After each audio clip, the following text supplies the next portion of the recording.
Needing to win a damn game. Hi, Warriors. Steph Curry and the Warriors taking on the Pelicans, of course, winless on the season and taking quite a bit of criticism for it. First play of the game, they come out as we welcome in Jalen Rose as well. Still in the second. Yeah, what up? Green finds Curry in the corner for a three. Warriors shot 10 for 14 on passes from Draymond Green. He was a facilitator. Later on, Warriors in transition. Curry drives and then finds Green. He can do that as well. No look, 16 points, 10 assists, 17 rebounds. Warriors go up 64-53. Final seconds of the quarter now. And listen, Jalen, this is the Curry that we know. Pull up from the logo. Looking like Trae Young out there. Looking like Trae Young. Hopefully he'll have a quarter of the career Trae Young has had. Late in the fourth, Warriors up big. D'Angelo Russell misses the three, but Curry makes a great save to get it back in bounds. And Russell eventually gets it back to Curry in the corner. It was a much more Curry and Warriors-like game. Jalen, yesterday you said on this show that Draymond and Curry had to play better, and they did. 26 points for Curry, 11 assists. Warriors never trailed as they go on to win 134-123. Meanwhile, still Draymond. We're still not a very good team. We have a lot of room for improvement. Just because we won one game doesn't mean we don't suck right now. We still have a lot of improvement to do. When I said we sucked last night, I see a lot of people blew it out of proportion. A lot of former players who ain't never led blew it out of proportion. We sucked, and we're still not very good. But I've actually known how to lead my entire life, so those that have never led shouldn't probably talk about leading. I mean, damn, he's mad when they lose. He's mad when he's win. Shot. Everybody. What do you make of his harsh criticism post a win? See, that's what comes with leadership. To whom much is given, much is required. And it's one thing to talk about it to the media. It's another thing to perform the way Draymond did out on the floor.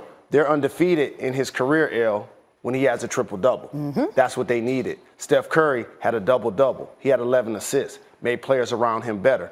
Damian Lee came in off the bench. Unfamiliar names. You got to get used to this if you're watching the Warriors. Damian Lee, Jordan Poole, Glenn Robinson III. These guys played quality minutes on the road. That was a big-time win. Was it a big-time win? Because it was against the Pelicans. Is that maybe why I said they sucked? Well, you just look at the standings. You don't necessarily look at the teams that you played against. And the Golden State Warriors really needed a victory, and they got it. There you go. Okay. See, you're bright-siding this thing. Jalen Rose sticking around all day long. Break down NBA action from last night. I was about to say the unbeaten Dolphins. They're beaten. Sit downfield. And so the Dolphins with a chance to cash in, and they do. Albert Wilson in motion. Nice use of the motion against man-to-man defense. They get a little bit of a pick. Easy touchdown to start for the Dolphins offense. 7-0 Miami. Now they have another chance, and it's Fitzpatrick, and it's Allen Hurns. It's 14-0. Well, now it's zone, a little bit more difficult, but Hurns in his effort get that touchdown for the Dolphins. But fear not, Dolphins would snatch defeat from the jaws of victory. Second quarter, Miami's up 14-3. Fitzpatrick is back to throw. Nick O'Leary is not ready for this. And Minka Fitzpatrick says, thank you, old team that you gracefully traded me away for. Tipped ball, easy interception as it falls right into his lap. He had 2 picks last night, and then here's the Dolphin defense everyone is talking about. Mentioned it before. Mina Kimes coined this the best. This is called the tank pressure. When everybody blitzes and nobody covers because you want to go get the first pick in the 2020 NFL Draft. We're going to talk about this at great length. Meanwhile, Steelers down 4 at halftime, but on the way back they come after Fitzpatrick's second interception of the game. It's Rudolph, and it's Juju Smith-Schuster. Big boy catch by Juju right here. Randy Moss is going to put this on his Moss segment. Go up over the defender, make a contested catch, and then fall into the end zone as you secure it. 17 unanswered for the Steelers, and then they're looking to put it away in the fourth quarter in the red zone. Why not give it to James Conner and let him take it right up the middle? Watch this contact balance. Bang! Put your hand on the ground and make sure that you reach that ball out over the line for a touchdown, Steelers. 24-14 Steelers. Dolphins weren't going to come back because they're not trying. But there was one bad moment late here. James Conner, on a night where he had 23 carries and 145 yards, right at the end there, an injury to the AC joint. Let's figure out just how bad that is, because he left and it didn't look good. I want to start there. Yeah. Dan Graziano, what do we know about James Conner's shoulder? Yeah, early indications are okay. Obviously, they're going to see how he practices this week, how much he practices this week, but it doesn't seem like there's any kind of fracture. So they said after the game, AC joint, so it'll be a matter of probably some missed practice time, but I don't think it's out of the question that he starts and plays Sunday against. And he's an incredibly important piece of this team. They're 10-2-1 when he has 70 yards from scrimmage or more, and they're 1-6 when he doesn't. So that's his importance. So we can talk about the Steelers a little bit, and we have. They might be able to make a run and make it interesting in the division. But let's talk about that one play before halftime. Swagoo, you played defense in the National Football League a long time. Tell us what you see as we watch this play. I see sheer disrespect of football players right here. And it's 11 guys out there, and regardless of what everybody out in the public thinks that the Miami Dolphins are bad and they don't have the players to do it, every coach that has ever coached should give their team a chance to win games, period. This right here is a blatant tanking issue. This right here is blatant from either upper management or coaches down there on the field saying, we're going to give this one up. I had no idea what they were doing. I looked at the clock, I looked at the time in the game, and I was like, there is absolutely no excuse for when the last time you saw a receiver run 20 yards downfield, catching the ball in the middle and nobody even close to it? Yeah, when the last time has it happened? This is Mina's tweet, right? Mina Kimes drawing what this pressure actually is. Listen, this is 3rd and 22 right before the half. I mentioned this before. I think this call came from up top. Brian Flores is a prideful coach. No question. He's a defensive coach. There's no way that he made that call and felt structurally sound there's no one within 20 yards of the receiver on 3rd and 22 in a game that I think was a 3-point football game at this point. And listen, I played on an 0-16 football team. We never had a play that looked like that.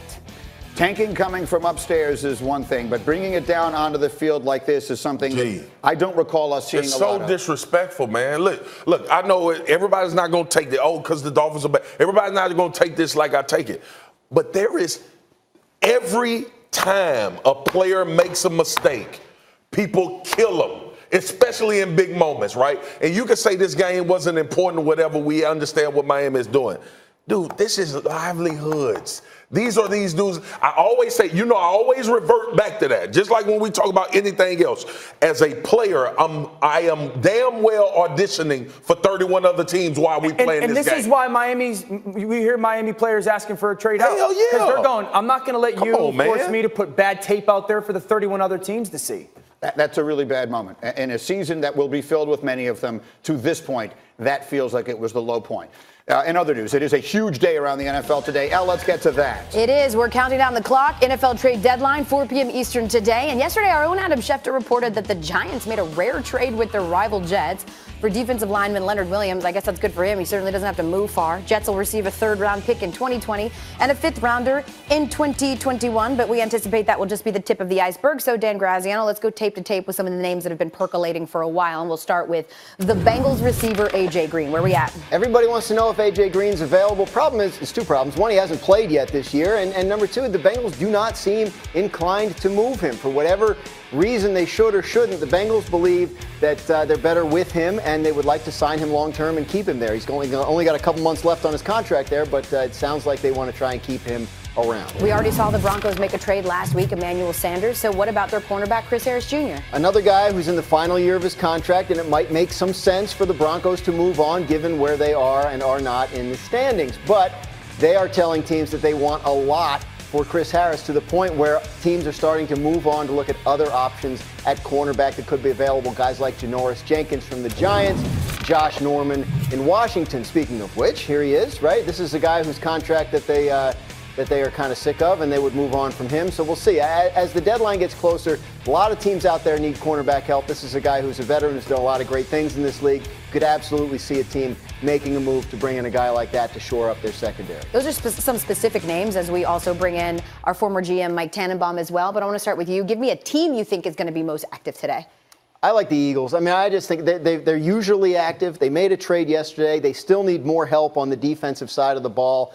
You hear them connected with the cornerbacks. You hear them connected with, it was running backs, although they had a good game running the ball the other day. I'm not sure if that changes things, but I think that's a team that I'm looking out for in terms of, being involved in a lot of conversations here in the next few hours. Mike? The Cleveland Browns, their offensive line play has been terrible. Baker Mayfield's been sacked 3 or more times, 5 different games this year.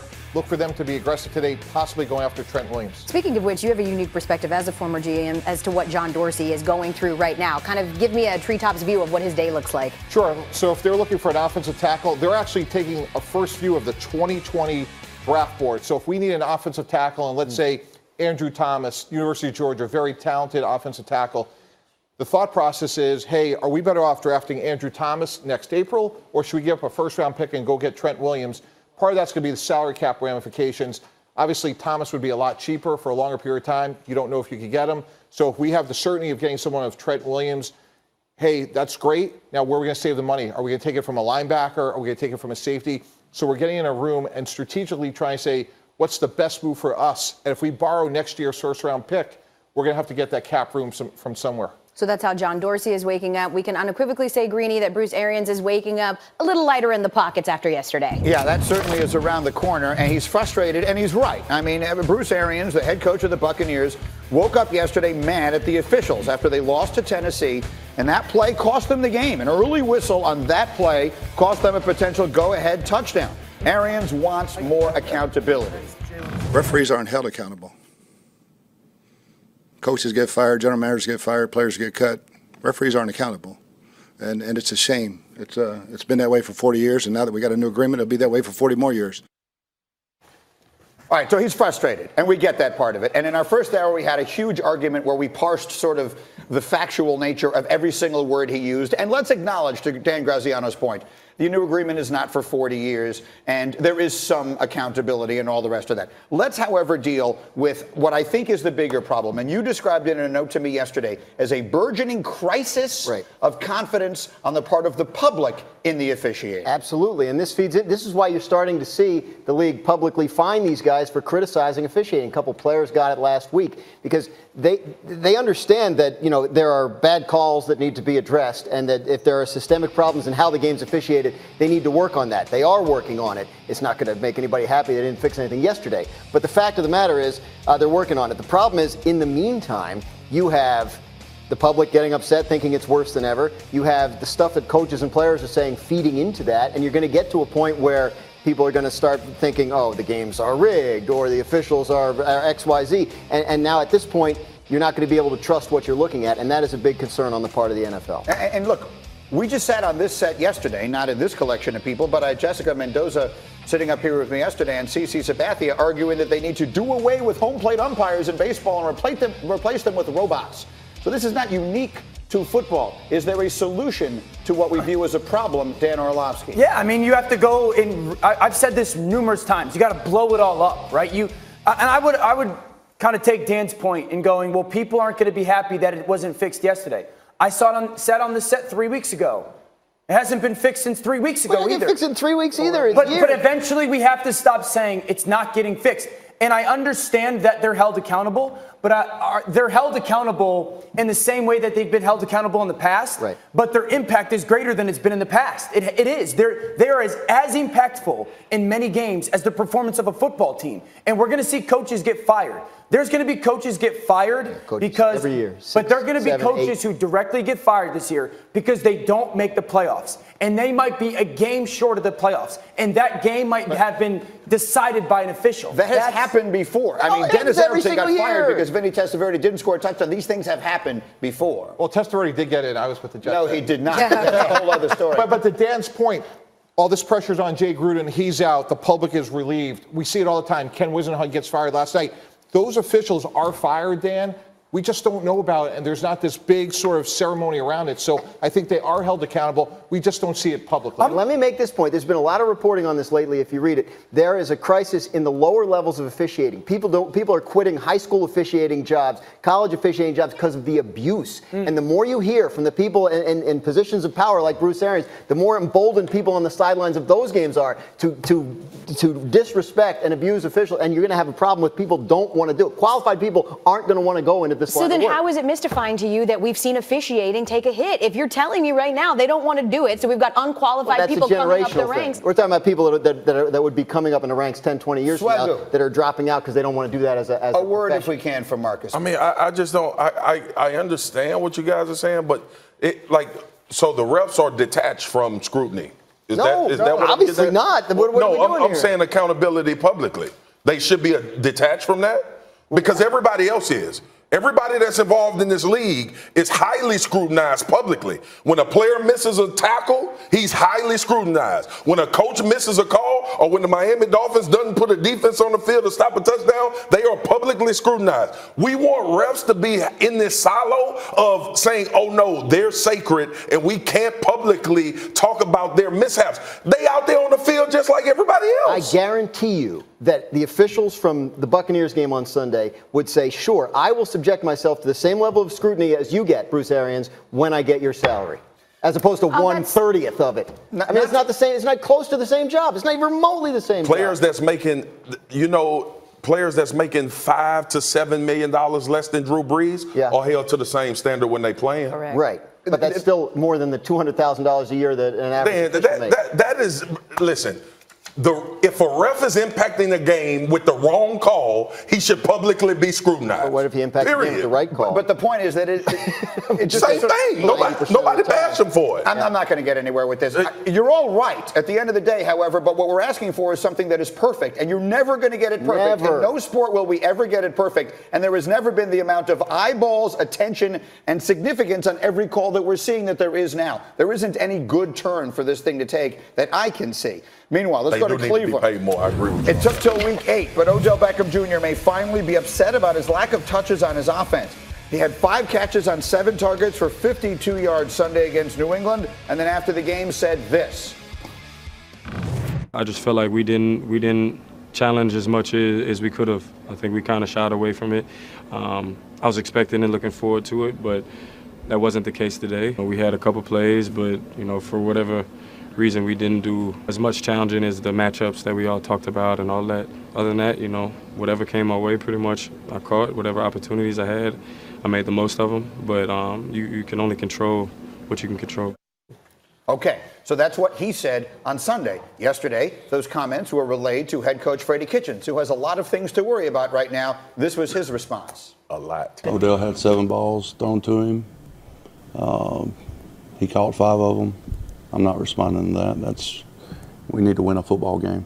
That's what I'm worried about. Swagu, should he be worried about this? Hell yeah, he should be worried about it.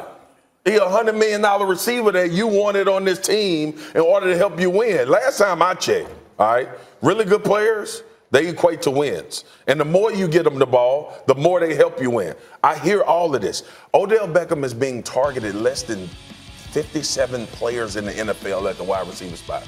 Think about that for a second, guys. Yeah. Think about his impact on a game. And you telling me 57 receivers in the league are getting more targets than him? This is on the coach. Look, Freddie Kitchens in over his head. I think we're all there with that. But with that being said, when you make a trade for a superstar receiver, what the hell you think the superstar receiver want? But, when you spin this story forward now, if you're Baker Mayfield, you're going into the next game saying, I got to get the ball to Odell Beckham regardless of the coverage, regardless of the progression, and this could really hurt his development instead of just, hey, give the ball to Nick Chubb, let's try to win a game. I think this is going to really, we got to understand, Baker Mayfield's still a very young quarterback. We also have to be honest about them getting to the ball to Odell is a good thing, though, right? Like, they're one of their best chances to win football games or score points and be successful on offense to win football games is getting the ball to Odell as much as possible. So, I understand the fine balance of, okay, well, Baker doesn't want to force it to him. Listen, I played with Reggie Wayne and Calvin Johnson and Andre Johnson. There were times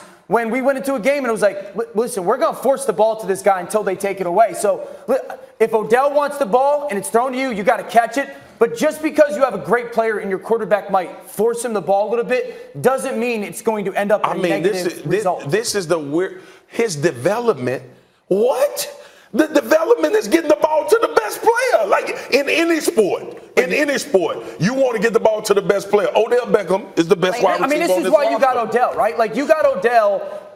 You obviously didn't expect to be 2-5, but you got Odell to be we got to find ways to score points. But there's also a reason you have Nick Chubb and Jarvis Landry. And if you're Bill Belichick, you're losing. But you're losing, Mike T. You're losing, though. Because your offensive line is terrible, and they can't throw it to Odell. At the end of the day, when you're 2-5, all anyone needs to say is we need to find a way to win a football game, and it doesn't make a damn bit of difference how we go about doing it. Much more football as we continue. Al?